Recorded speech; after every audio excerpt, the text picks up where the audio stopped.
I was told I shouldn't write this. My friends, those few that I have left, tell me it will be embarrassing, a public declaration of my mental illness. My father, dry as ever, reminded me that it would contradict my sworn testimony in court. And for my part, I know deep down that no one should know what happened in the woods. No one can ever go back there. I know this is wrong as I write it, but it does not matter. My reputation, my freedom, and even what's right, none of that will matter by tomorrow morning. I can hear my death waiting for me outside this hospital room. I see him dancing every time I close my eyes. I have nothing left to lose. All that's left to me is my story. I'll start at the beginning. A year ago, I tried to kill myself. At that time, I was a senior in high school, and when that school year ended, I was set to repeat the semester in the fall. At that point, my parents had gone well past their limit with my bullshit. They decided that, after an obligatory stay in the hospital, I was going to be spending the summer getting better. Now, I have been to rehabs, hospitals, and every facility of the sort in the city. At the time, I was taking enough medicine to make your head spin. Throwing money and pills at the problem didn't seem to work, but my parents never knew another way. Nothing was working, though, so this time, they were done throwing money at traditional solutions. Instead, they thought it was time to start throwing money at alternative solutions, specifically an experimental retreat for at-risk teens somewhere in the north of Westchester County. So, as soon as I had come home from the hospital, my bags were packed, and my mother was waiting for me in the car. On the ride up, the first thing I noticed after leaving the suburbs of New York was the suddenness of the trees. That's a weird way to put it, but it's the right way. One minute, we were going up what looked like the main road. We passed a bagel shop, a grocery, and a taqueria. Then I saw a big metal sign. It read, "Welcome to the village of Briarcliff Manor, established 1902. As soon as I read the sign, it was gone, and suddenly all I could see was a wall of trees. The sidewalk which had been to our left was gone, replaced by the banks of the Hudson River. Maybe I was just a terminal urbanite, but by that point, I was starting to feel like we were going straight to the middle of nowhere, and began to consider the possibility that my parents had decided to drop me off in the woods, never to be seen again, like a cursed baby in a fairy tale. Looking back, I'm not sure I was wrong, but at the time, the thought dissipated as quickly as the wall of trees. Suddenly, we were back amidst civilization, and I could see nothing but identical houses flying by. On and on it went, shrubbery into suburbs as the car went on. I did notice as we got closer that the time spent amidst the thick flurry of trees was getting longer, while the industrialized interruptions were getting ever briefer. I felt like drifting off to sleep, but the sight of a building through the trees stopped me. I was about to ask if we were there, but then I saw it. In disbelief, I thought, that's not the retreat. It can't be. The building I saw was a ruin, some kind of rotted-out barn standing next to an out-of-place willow, bare on a hill just past the forest fence. There was something about it that made me uneasy, and I wondered why the wretched building hadn't been torn down yet. I didn't have much time to think about it then. Now I wish I had. It was not long before we reached the place. A wooden pioneer-style sign loomed against a tree with the words, "Tawny Roberts Retreat for Troubled Teens," burned into it. Just past the sign was a gravel path. The noisy, bumpy drive down the gravel was first set against a backdrop of trees and shrubbery, but the vegetation soon gave way on our left side, and bushes faded into fen, revealing the marshlands at the river's edge. With the car's window cracked, I could hear the cries of waterfowl just above the crunching of tires against the improvised road. We made one last turn, and I saw the retreat come into view. The whole place was made up of 3 wooden longhouses extending like rays from one central and much grander cabin. My mother pulled into a parking spot, and I noticed that there weren't many other cars, just one beat-up red Subaru and a couple of white vans branded with the same logo I saw on the way in. Leaving our car and entering the campus, we didn't see many more signs of life. Something felt wrong about that place, but I didn't know what it was at first. It took a moment, but I figured it out before we reached the steps to the main building. It was quiet and terribly so. I had heard the sounds of nature on the way in, but amidst the cabins in this clearing of trees, I could hear nothing but my own breathing. I didn't want to go in and remained unmoving on the flagstones. My mother saw my delay for what it was. I was dragging my feet like a child. She turned back and shot me a withering look. She didn't say a word, but her expression was clear enough. It said, "After everything you've put us through, we still help you, and now you're fighting me." I cringed at the sight and, with a bit of effort, forced myself up the wood slat steps towards the main office. Almost as soon as I'd made it up to the main landing, the cabin's double doors were thrown open. From the doorway emerged a small woman, who I assumed to be the titular Tawny. She looked to be in her early 40s. Her jet-black hair was flecked with gray and drawn up in an intricate braid, and smile lines were creased into the edges of her mouth. Her clothes were more practical than her hair. She wore a short-sleeved button-down shirt tucked into brown cargo pants that were pushed into black rubber boots that seemed to be caked in dried mud near the bottom. She gave us a warm look through her thick glasses and extended an arm. She shook hands with my mother and then me. After a firm handshake and a friendly greeting, she proved my assumptions correct and introduced herself as Dr. Tawny Roberts, psychiatrist and founder of this retreat. The doctor waved us in through the double doors. The interior wasn't as rustic as I had thought it would be. Wood-paneled walls met a vaulted ceiling held up by 4 grand oak columns, and the walls were decorated with pastoral paintings. Animals grazed against breathtaking vistas and pleasant fields. I thought that I liked this building. It somehow managed to feel classy and cozy all at once. From this lobby, we were directed to a grand front desk. It was made of black painted wood and gilded with brass. Its massive surface was adorned by an ancient-looking brick of a desktop in one corner and a somewhat unstable-looking tower of documents on the other. Behind the desk sat the doctor's young assistant. He was handsome, almost offensively so. The man looked like a stock photo of some kind of hometown hero football player. Blonde hair and blue eyes set into a pretty face that contrasted pleasingly with broad shoulders and muscled arms. He introduced himself as Gerald before saying, "Well, that's what my dad calls me anyway. My friends can call me Jerry." I saw an offer of pleasantries, if not real friendship, in his tone, and I hated him for it. I responded to his kind gesture with a cold remark of my own. "It's nice to meet you, Gerald," I said without a hint of charm. I immediately saw that the remark worked exactly as I had intended. Jerry dropped the performative friendliness and handed over the paperwork without another word. The doctor was clearly amused by this, and she shot me a grin as we went to fill out the forms. After what felt like an eternity, but in all likelihood was only about 10 minutes, we finished the paperwork. My mother went to hand it back, and just like that, the doctor dropped the easy conversation she'd been having with Gerald. She ushered my mother through a smaller door behind the front desk. I knew this wait well, the long tedium while a parent speaks to an authority figure just beyond earshot. I settled in for a long, nervous vigil in the waiting room, but to my surprise, I didn't feel nervous that time. I was actually beginning to feel a little bit excited. I decided that I liked this doctor, and what's more, I liked this place too. It felt warm and full of opportunities for fun. For a moment, I forgot the terrible stillness outside and began to feel like I was once again a kid at summer camp, carefree and innocent. I smiled and decided that I preferred waiting in anticipation to counting the minutes in fear. Despite this newfound appreciation, I did not have to wait that long. Suddenly, I heard a door open. It seemed as if no time at all had passed since my mother had first gone through that door, but here she was, coming out again, and I was being waved in by an enthusiastic Dr. Roberts. As I approached the door, a feeling caught hold of me. It had been a creeping thing that had been sneaking up on me ever since we'd first arrived. It was a feeling of age, a sense of just how ancient this place was. The building was old. I could smell it in the stale air and hear it in the creaking foundations.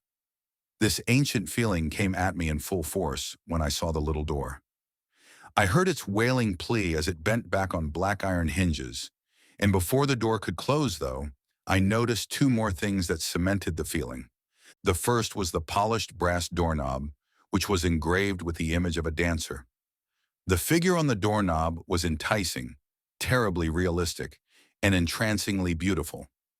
It was a man who was stretched out in arabesque, his long legs stretched to their full extent, revealing lean muscle beneath his leotard. It seemed to me that the dancer almost moved as his metal form shimmered in the afternoon sun. I was only broken from the dancer's trance by a small cough from Dr. Roberts. At the sound, I tore my eyes away from the doorknob, and my gaze met hers. I saw her waiting, expectant, and poised. I knew that I had lingered too long. With that, I followed her into the empty office. I was careful from then on not to appear so lost. I did not want to make a bad first impression with a person who had the power to have me involuntarily committed after all. As I left the brass dancer behind, I felt a strange sense of unease fall over my shoulders. The doorknob had indeed been a work of art, but something about its unearthly beauty left me on edge and more afraid than I would have admitted at the time. The abruptness of that new sensation, paired with the other oddities, put an end to the good humor I had managed to scrape together from the friendly atmosphere and cozy waiting room. Suddenly, I was not a carefree child at summer camp. Instead, I was, once again, the greasy, suicidal fuck-up who couldn't graduate from high school. Once I remembered myself, I also recalled my healthy mistrust of doctors. Dr. Roberts let the door close shut of its own accord and sat down. She cocked her head and said, "First, I want to express my sincere satisfaction at your decision to change your life for the better this summer." Her words felt sterile, and I grew cold. For the second time that afternoon, I decided to be mean. I waited to respond as I sat down in one of the chairs and looked across the desk at the doctor with complete disinterest. I ignored her comment. Instead, I asked a question of my own, one that I thought to be a lot more interesting. "So how old is this founding father's ass place anyway?" The question was genuine, but the sentiment was insidious. I was showing complete disinterest in the conversation and straying off topic. I knew very well that this was a tried and tested way to piss off mental health professionals of any stripe. But to my surprise, my technique failed. Instead of annoyance on her face, I saw the doctor light up. She gave me a smile that was full of nice surprises. In that smile, I saw the joy she took in someone else showing interest in a long-held hyperfixation. "It certainly is," she said. "The building we're in now was built by James Van Jansen. He was an heir to an old family. Maybe you've even heard of them." She paused there and only continued when my confusion became apparent. The Van Jansens were an old family, old New York aristocrats who went back to the very first Dutch settlers. I could see the doctor's eyes glow with pure, expressed academic passion, a quality which began to show in the excited pitch of her voice. She continued, "Anyway, back in the early 20th century, James built this building here as a summer house, along with some farmland a few miles away, to provide an income for his children to inherit after his death." She looked like she might have gone on, but the doctor stopped herself and caught her breath. Despite her clear desire to continue her lecture, Dr. Roberts took one deep breath and returned to business. "I can tell you the rest I know later, but for now we've got a few things to finish up." She followed that up with another smile, and once again I felt at ease. The doctor and her genuine pleasure in the history of this place were encouraging, and I chose to ignore the feeling I had on the way in. Suddenly, the ancient stale feeling was washed away, and in its place, once again, was warmth. I was at a summer camp again. What followed was a conversation I still hold dear. It was simple and utterly unremarkable. We talked about my history, why I had come to this place, and my hopes for the future. It was utterly unremarkable and completely sweet. That afternoon was the last time I can remember feeling comfortable. It was around 4 o'clock by the time our interview wrapped up. "There's just one more thing we have to get straight," Dr. Roberts said as she produced yet another form and slid it across the table toward me. I picked it up and saw that it was a list of rules. Most of the rules were typical of a place like this. The paper prohibited drinking, the use of phones or other electronic devices, and a host of other inconsequential things. What caught my eye was one item. In plain type, it read, "Do not enter the woods at night under any circumstances."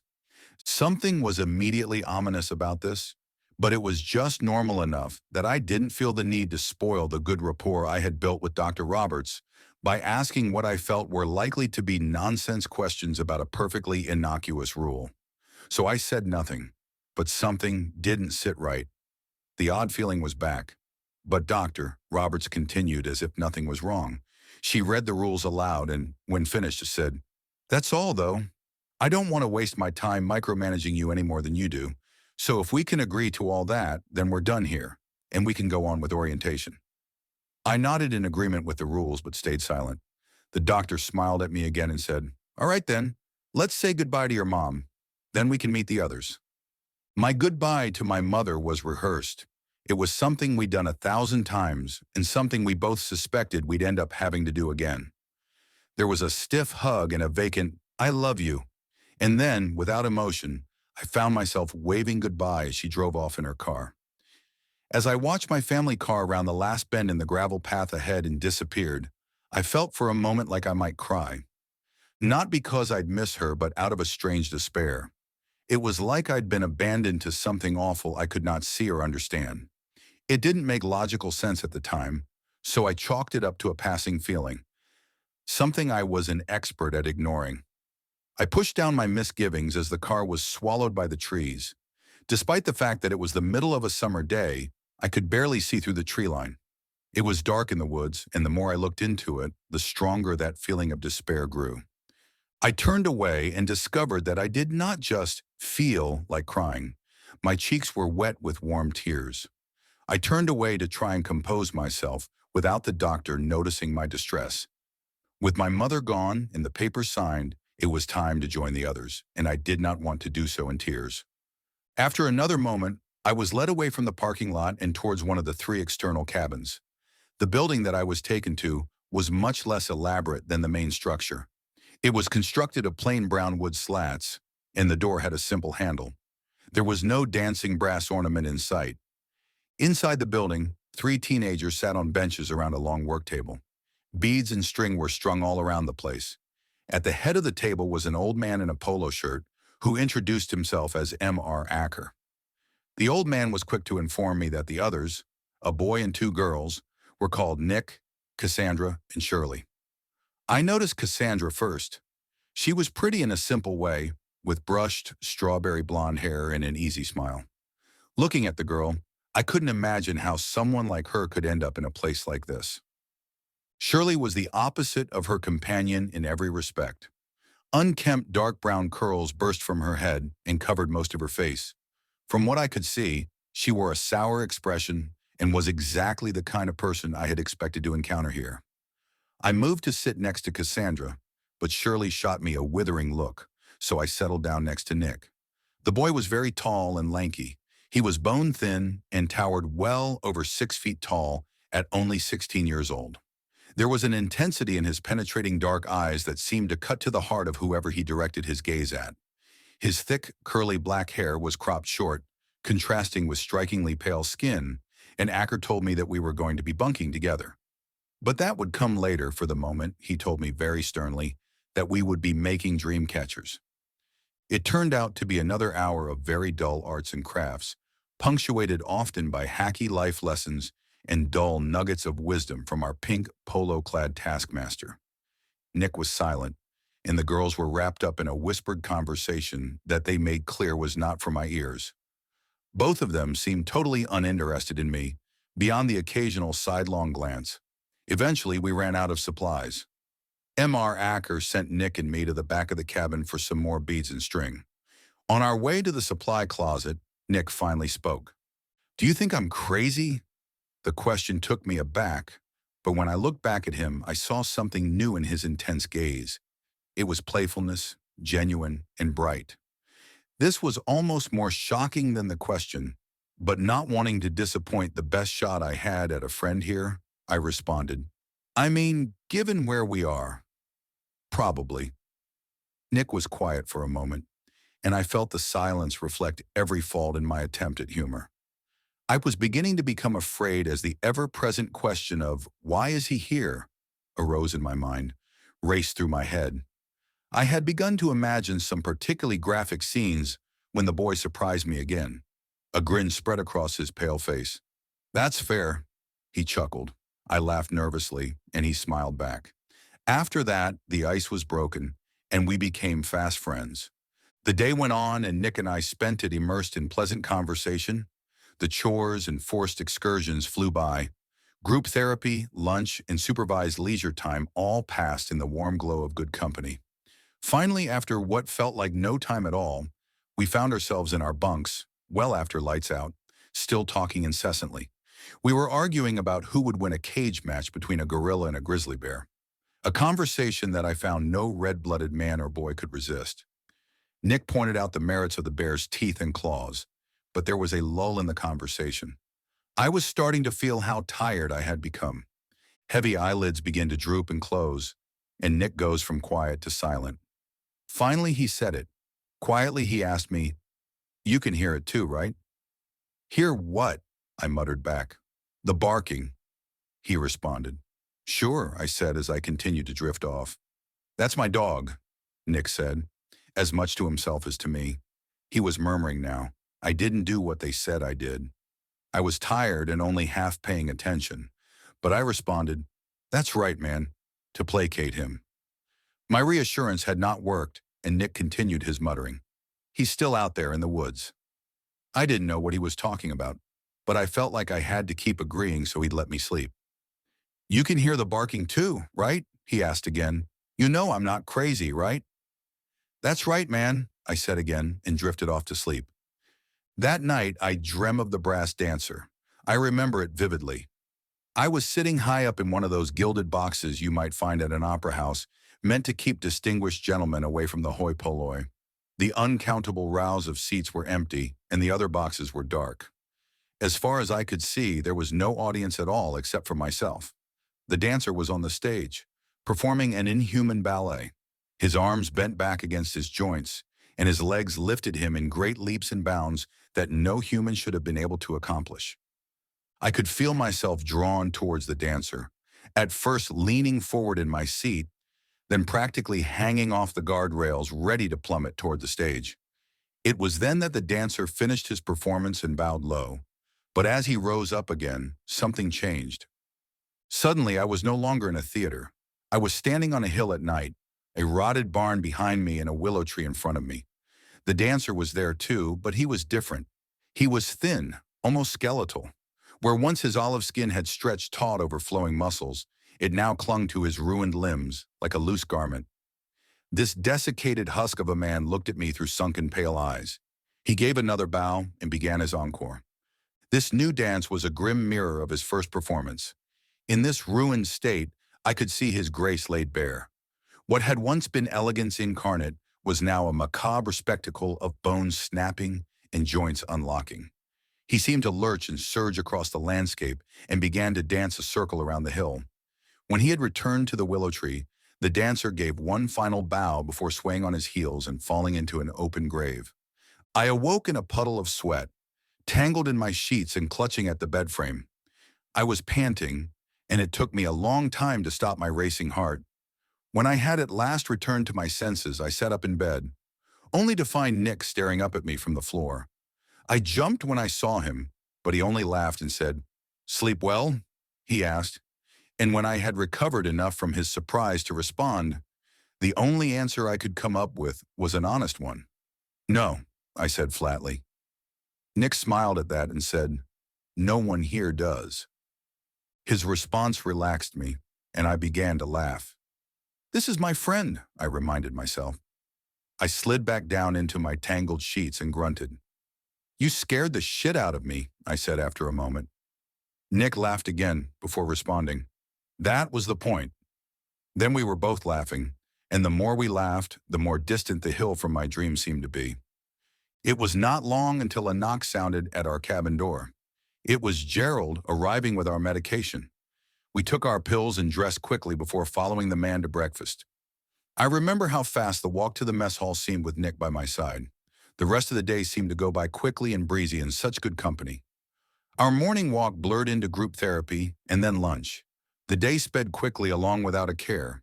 It felt like no time had passed at all when we found ourselves standing in the last blaze of a summer evening. We were standing outside. Gerald and Mr. Acker had brought out easels, canvas, and paint. We were watching the sunset over the river and had been instructed to paint what we saw. Dr. Roberts called this natural art therapy. I called it bullshit, but I suppose it was better than the psych ward. Shirley and Cassandra were off on the far side of the lawn, working and chatting together as always, while Nick and I stood closer to the buildings. I was less than enthusiastic about this exercise, but my friend was completely focused. Over the hour we spent painting, Nick revealed himself to be quite an artist. He was working on a genuinely wonderful, impressionistic interpretation of the landscape. It had been a genuine pleasure to watch him work, but it had been an hour since we started working, and he hadn't spoken to me once since then. I was beginning to grow bored, and in my restlessness, I did the unthinkable. I decided to talk to Gerald. As I approached the square-shouldered blonde assistant, I was still making up my mind on whether I was going to really be friendly or if I just wanted to fuck with the poor guy. However, as I got closer and saw him leaning against an oak tree, I was reminded of the forest and decided I did have a genuine question for him after all. "Hey, Jerry!" My use of the friendly diminutive had clearly caught the big man off guard, and he raised an eyebrow in suspicion. I could see that he was remembering my icy disposition from the day before. He hesitated but seemed to take my newfound friendliness for what it was worth. "Hey," he responded warily. I clasped my hands behind my back, leaned forward on my toes in an ironic display of childishness, and then spoke. "You know, I'm having a great time doing arts and crafts and talking about my feelings and all that great stuff." I could feel my voice begin to drip with irony almost as soon as I'd started taking, but Gerald's simple face betrayed no knowledge of my mockery. The earnest display by a compassionate adult was like blood in the water for a shark, and the temptation towards cruelty was beginning to overtake my genuine curiosity. Still, I pressed on and continued my question. "Well, I'm wondering why we don't spend any time in the woods. They're right there, and I bet a hike would do wonders for our mental health." When I finished speaking, I was unable to keep the edge of vitriol out of my voice. At first, I thought I'd finally gotten to Gerald. He had a serious look on his face and seemed to be seriously considering how to respond. But when he did, it was in the form of a question of his own. "You know that old barn you can see from the road on the way in?" My blood ran cold at the mention of the ruin, and I was sure the fear was on my face. I felt my throat constrict as memories from my dream began to flood back in. I forced myself to nod, and Gerald went on, headless or unaware of my growing terror. "Someone bought that land a few years back. I think they were planning on tearing the damn thing down, but they found something there." Gerald paused then and looked around as if watching for any eavesdroppers. When he continued, it was in a lower voice. "I don't know exactly what it was, but I know it was some kind of historical artifact from colonial times. I heard Tawny talking about it on the phone with someone." He was talking faster now, caught up in the story. "Some people from Columbia University came down to look at it. They've been digging out there for a while now, and that's why the woods have been off limits. Dr. Roberts didn't want to disturb their work with you guys tramping around the woods." He paused at that, and I was ready to go back to Nick. I was satisfied with this answer, but Gerald stopped me. "Well, actually," he said, "they stopped digging last week, so we should be all clear to go hiking again soon, if that's what you want. But I'm not sure if I would. Dr. Roberts said—" He cut himself off. Clearly, he'd spoken out of turn. It was clear from his guilty expression that Gerald had revealed more than he'd meant to, and my interest was renewed. I pressed him. "What did she say, Jerry?" I asked breathlessly. He took a deep breath and prepared to finish his story, but he was already too caught up in the narrative to consider the consequences. "All I know," he said grimly, "is that there was some kind of box excavated. It contained some precious metals, a few old books, and human remains." Gerald's words hung heavy in the air, and my mind began to spiral with the implications of what I had learned. "You should go back to your painting. It's almost time for dinner." His voice was stern now, chastened by his mistake. Friendly indulgence had been replaced by a familiar mask of authority. I shuffled off at his command, my thoughts still reeling. As I walked back across the great lawn, I tried to convince myself out of the paranoid spiral I had found myself in. I could say confidently that I was not in my right mind. Being where I was should have been evidence enough of that. Still, I could not put down the disturbing notion that whatever I had seen in my dreams had some connection to whatever had been found on that hill. As soon as I reached my unfinished painting, I heard Gerald call out to us, yelling that it was time for dinner and we'd better back up. I bent down to retrieve my brush and palette, but the flash of something bright from the woods caught my eye. I saw blonde hair in the tree line and a pale face peeking out from behind the edge of the forest. I thought for a moment that it must have been Cassandra. Perhaps she had decided to run away or play some kind of game. But when I looked at the others, I saw her plain as day talking to Shirley. When I looked back at the forest, the face was gone, and there was no hint of blonde hair. I tried to convince myself that I was seeing things. It really is the best explanation, I reasoned. This didn't work, and I could feel panic rising in my chest as I packed up my art supplies and headed to the mess hall for dinner. The meal went by quickly and unpleasantly. The others were talking amongst themselves as normal, and it seemed that none of them shared my unease. I tried to use this as evidence for my own irrationality, but despite my best efforts, I remained unconvinced. By the time we were given our nighttime medicine and sent off to our cabins to sleep, I remained on the edge of debilitating terror. When I got into bed that night, I noticed Nick staring out the window toward the trees. He had been standing there for nearly 20 minutes, and I was beginning to worry about him. "Are you all right, man?" I asked him. When he answered, his voice seemed distant. "Yeah," was all he said to me. I didn't want to push him. While we had become close in the last day and a half, I was quick to remember that this was still hardly more than a stranger. I decided not to press him. "All right," I said, letting a little concern show in my voice. "Well, I'm turning off the lights now." Nick didn't bother to say anything in response. He only waved lazily to show agreement. As I lay in the dark, I felt myself beginning to drift off to sleep. I closed my eyes and heard Nick walking away from the window and towards our bunks. "You believe me, right?" I heard him ask. I wanted to reassure him, but I was exhausted from the day. All I could manage was a muffled, The last thing I heard Nick say before I finally fell asleep was, "I know you believe me." I awoke in an embrace and knew that I was dreaming. I wasn't myself. I wasn't even human. The fingers of my old friend wrapped around my own. His roots cradled my head and his leaves played about my wispy hair. I blinked the dirt from my eyes and began to shift beneath my blanket of earth. My sleep had been ancient and deep. There was motion at my feet, the first thing that disturbed this place for all my long ages. My pale eyes blinked away the last of the debris. From my bed of earth, I could see a familiar sight. A rotting barn, red paint long since peeled away, stands alone on a hill, barren of all life but for my dear bent and slender willow tree. Around us flowed the congested and churning waters of a polluted, slow-moving stream.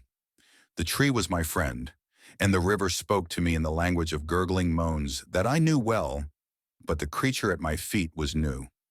I smiled at the sight of the thing. It was a wide smile, unnaturally so, and in its wake, the disturbed soil tumbled into my open mouth. I tasted the familiar bouquet of damp earth. Carefully and with a dancer's grace, I weaved my fingers from the tree's embrace.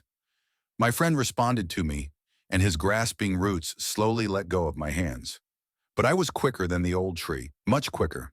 Carefully but with great speed, I weaved my fingers out from the tree's loosening grip and shot my arms up through the earth.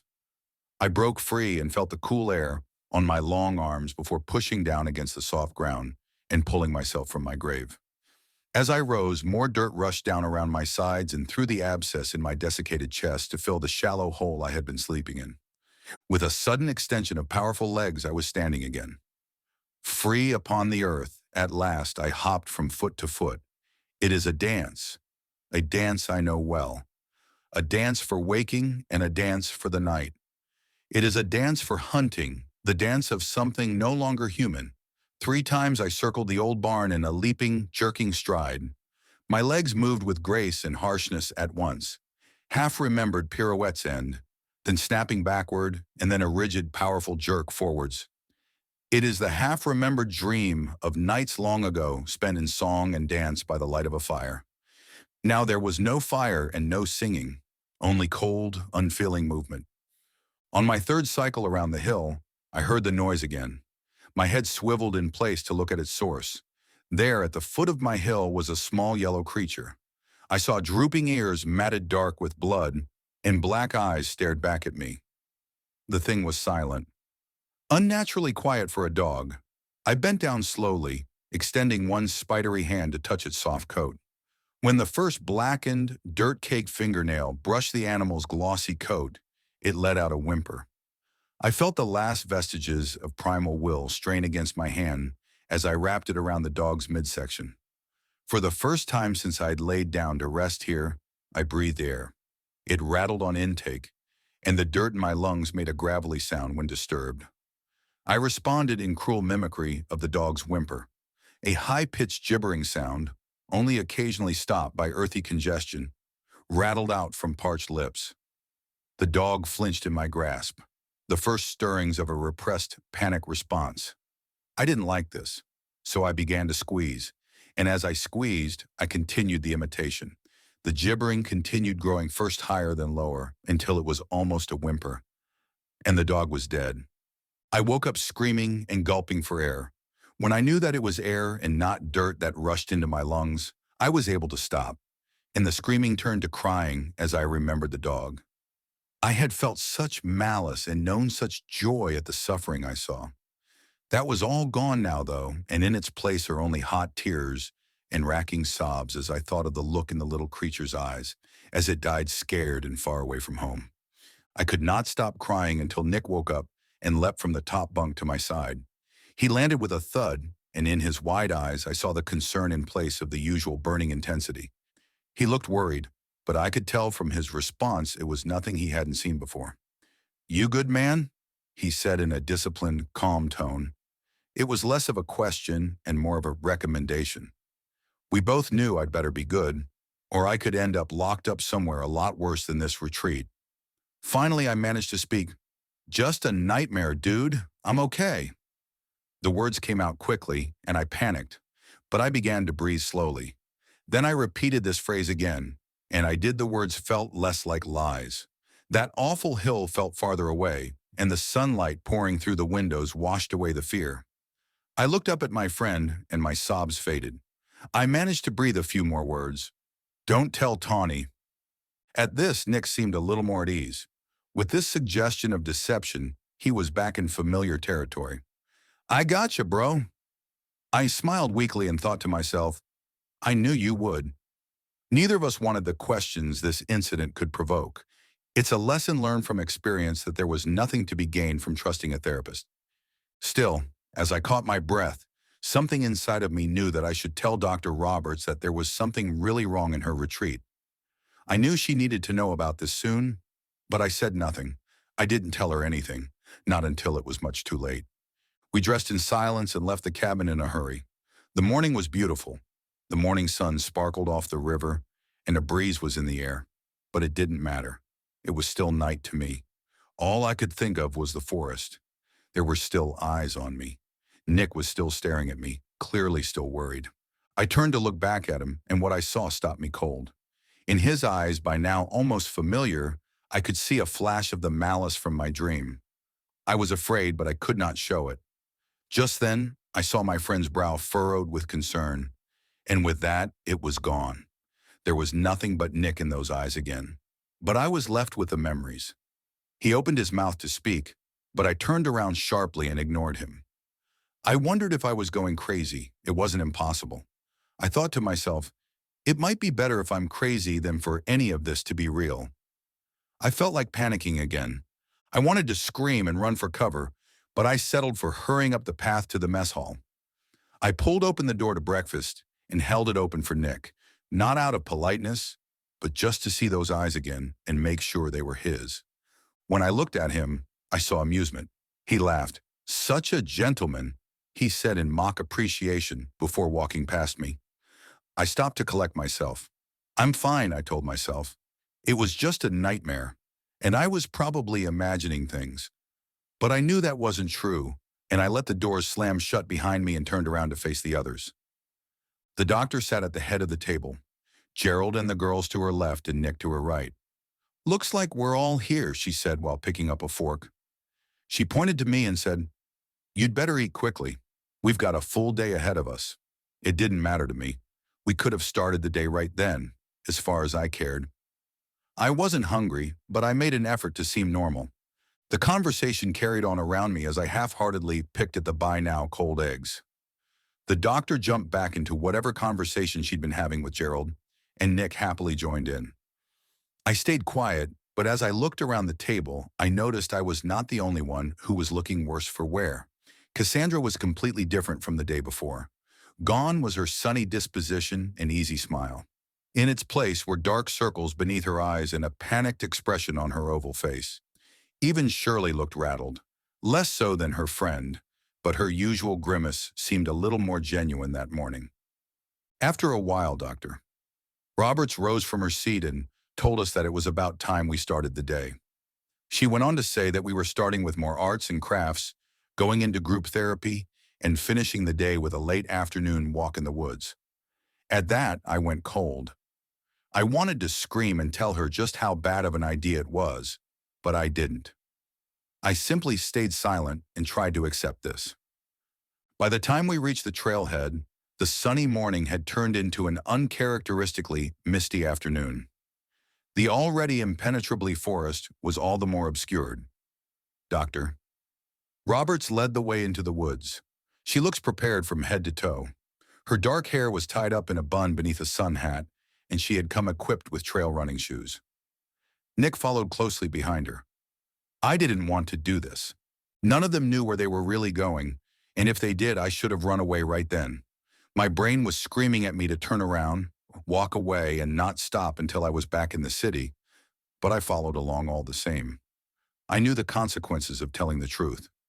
It would only lead to more questions and then probably back to the psych ward. I could not let that happen. I knew that horror and refused to go back to it, so I reluctantly went into the woods and into the mist. The walk was tense. Long stretches of time went by in silence. When there was conversation, the only people talking were the grown-ups. It was about 2 miles into the hike when things finally began to break down. The doctor had gone silent at that point. Gerald and Acker had been trying and failing to engage with us for almost an hour, and just as their efforts seemed to be most pitiful, Cassandra finally broke. After hours of panicked eye-darting and near hyperventilation, she had finally descended into a full-blown panic attack. "I want to go home," she screamed. "I want to go home! I want to go home!"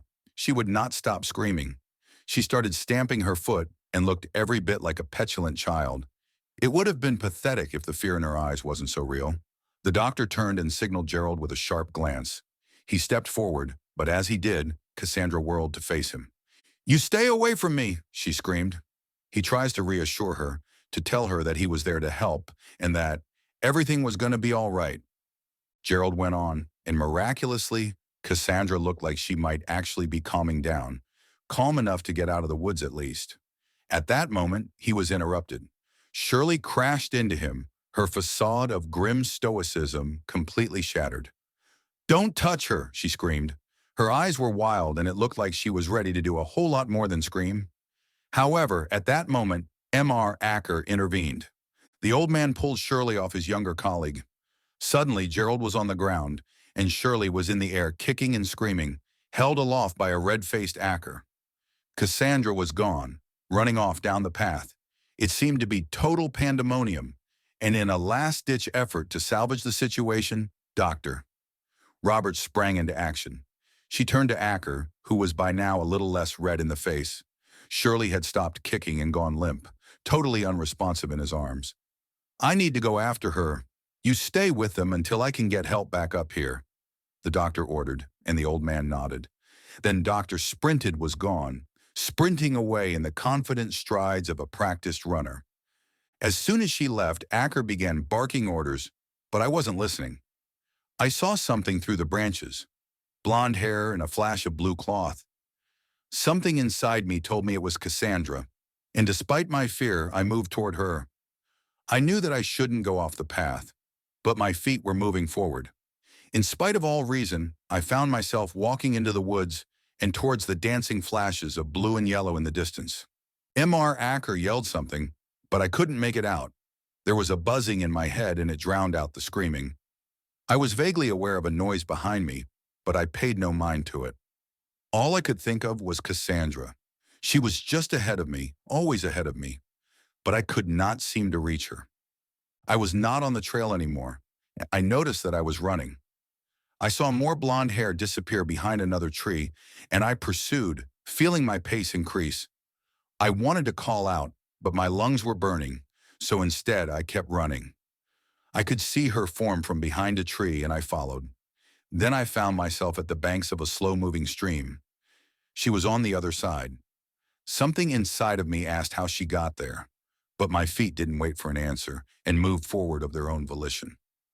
I was about to walk into the dark water when I heard the noise of snapping branches. Something crashed into me, and I hit the ground. I looked up to see my pursuer. It was Nick. As I hit the ground, the force snapped me out of it and knocked the wind from my lungs. By the time I could feel myself breathing, I noticed the buzzing sound had stopped. I could think clearly again.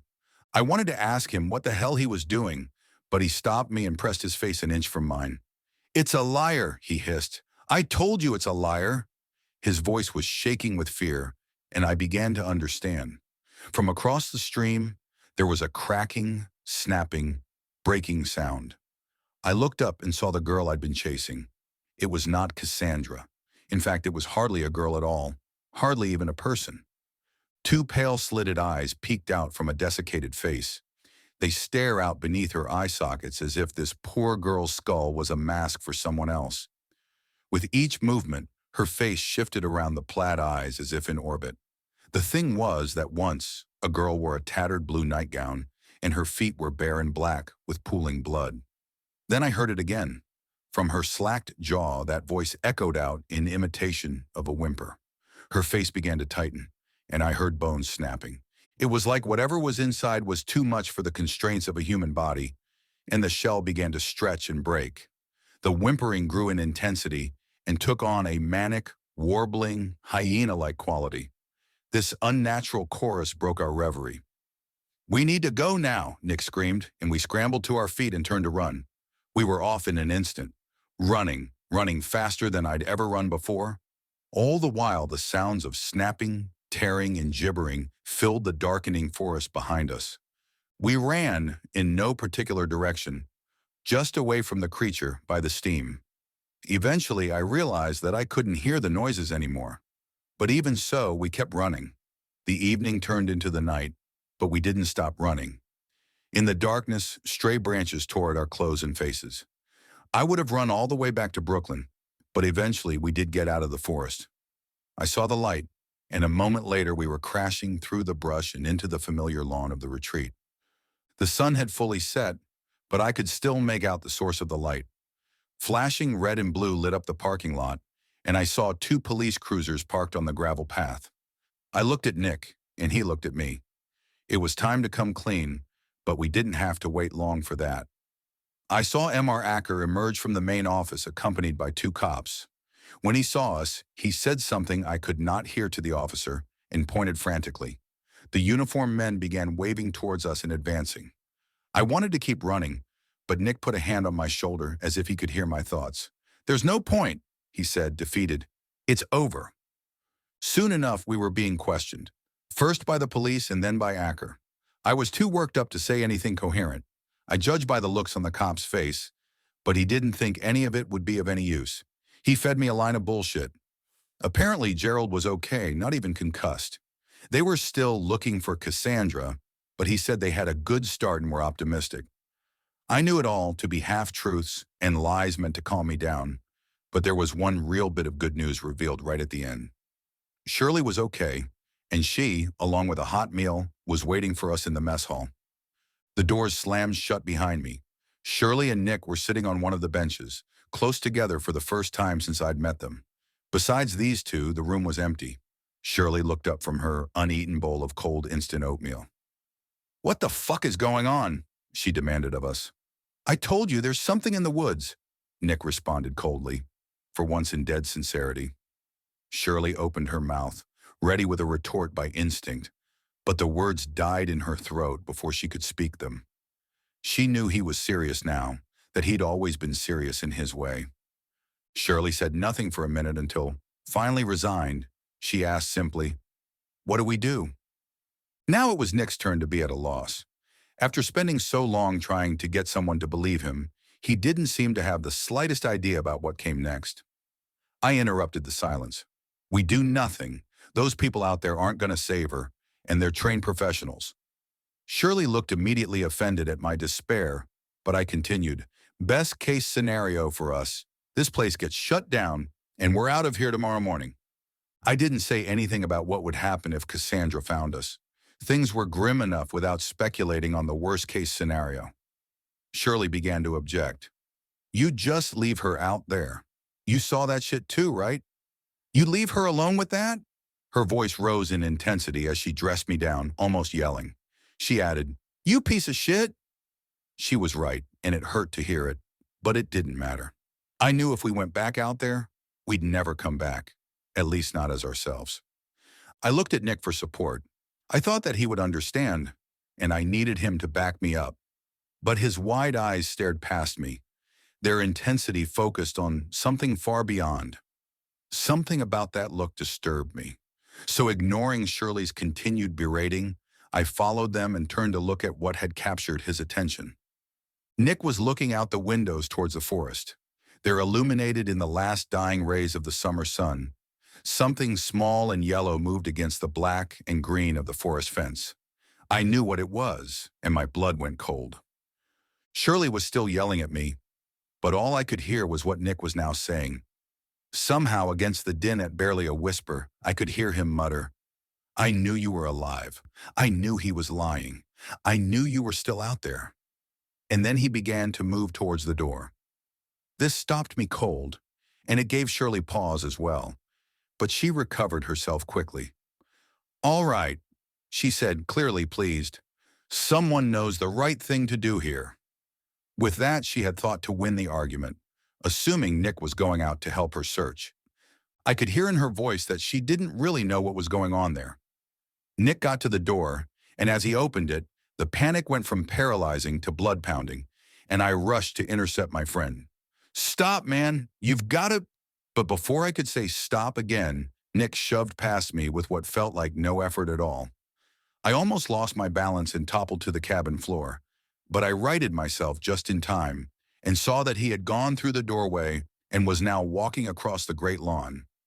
I ran after him, ready to save him like he'd saved me in the woods, leaving Shirley at the doorstep.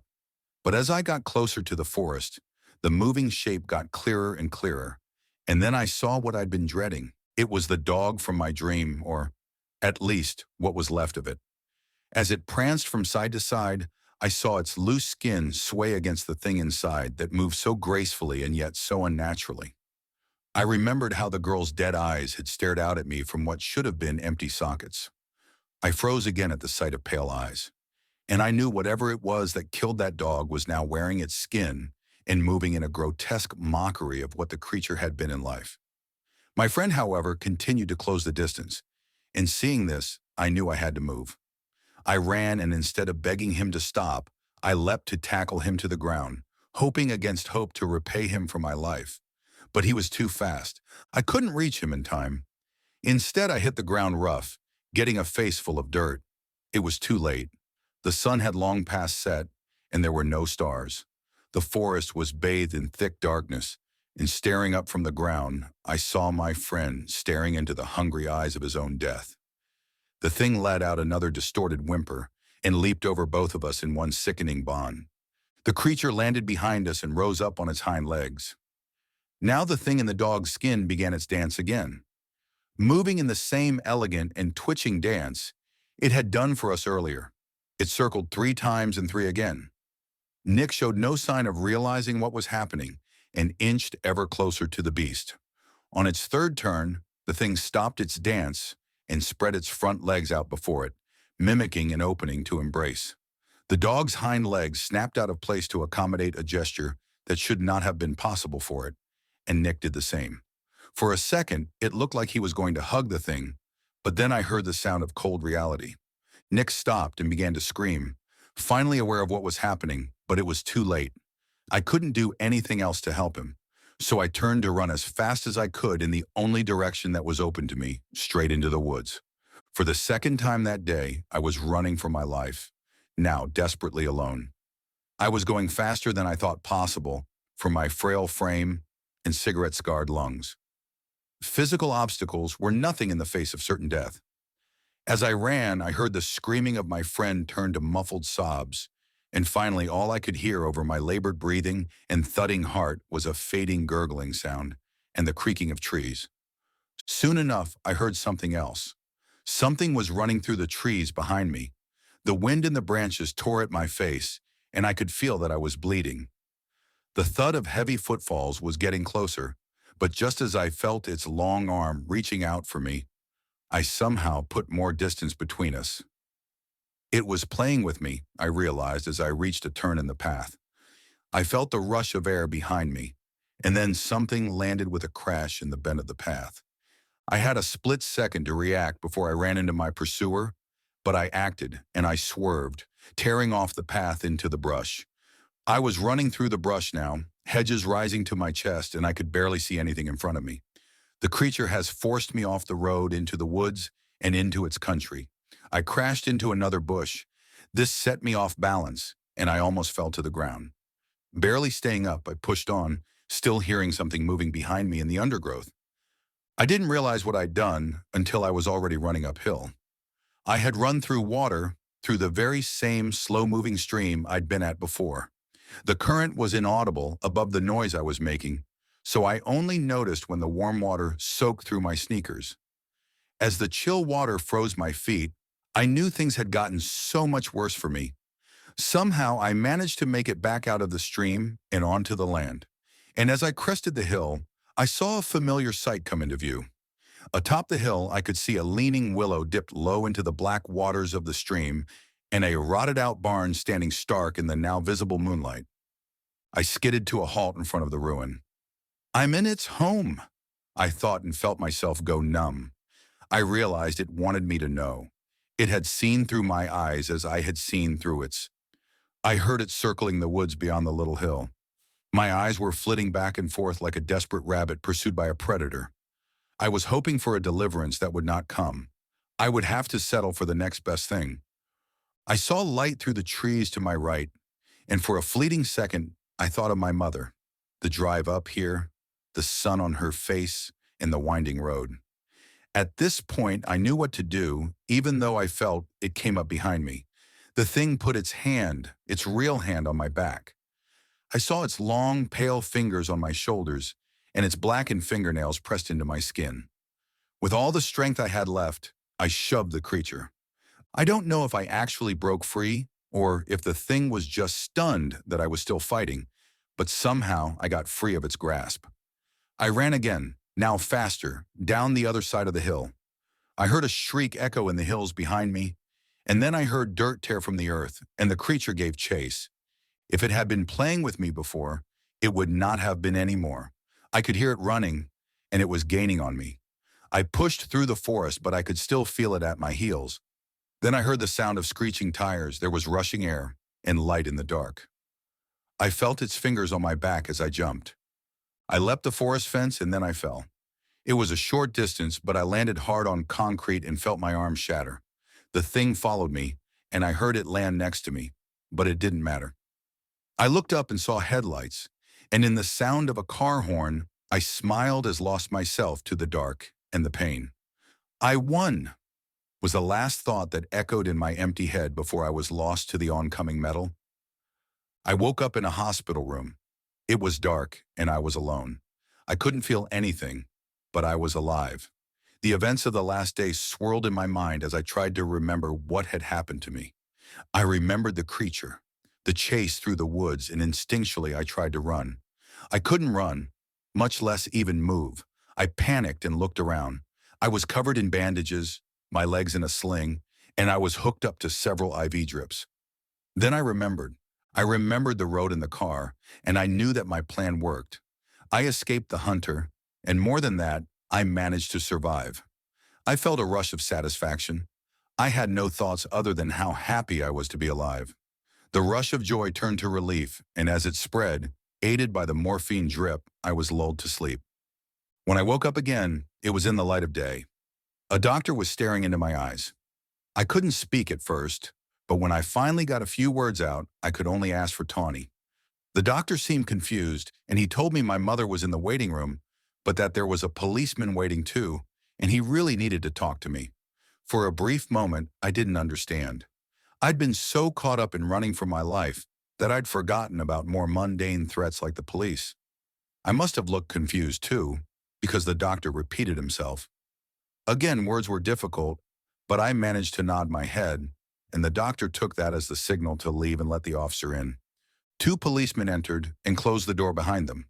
They asked me a lot of questions about Nick and about Cassandra, and I answered as best I could.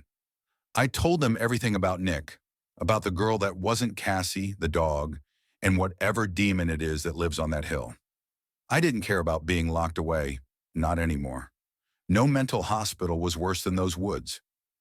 The painkillers slurred my words, and I knew I was a little incoherent, but nonetheless I gave a full account. I told them all of it, but I could see immediately that they didn't believe me. I saw in their eyes that they thought I was crazy and that it was a waste of time even talking to me. They said they were still looking for both of my friends, but they were not hopeful. They told me that Nick left a note. They didn't need to explain more. We all knew I understood. They had presumed him dead, and they were right to do so, but it wasn't a suicide. I know he didn't write that note. I heard him die, and I hear him still. I can still hear his voice whispering things that aren't words from outside my window at night. It's been 6 months since Nick died. I've healed enough to be able to type this all up, but as I said at the start, it will be months before I can leave this bed. I will leave this bed, though. I hear Nick at night, and he's been getting clearer, but I know this isn't my friend. His murderer is out there, and I see him every time I close my eyes. He's dancing in the dark, playing at being Nick. I know it won't be long now. After what I did to him, he won't be kind to me. All I can hope for now is that he'll put on a good show.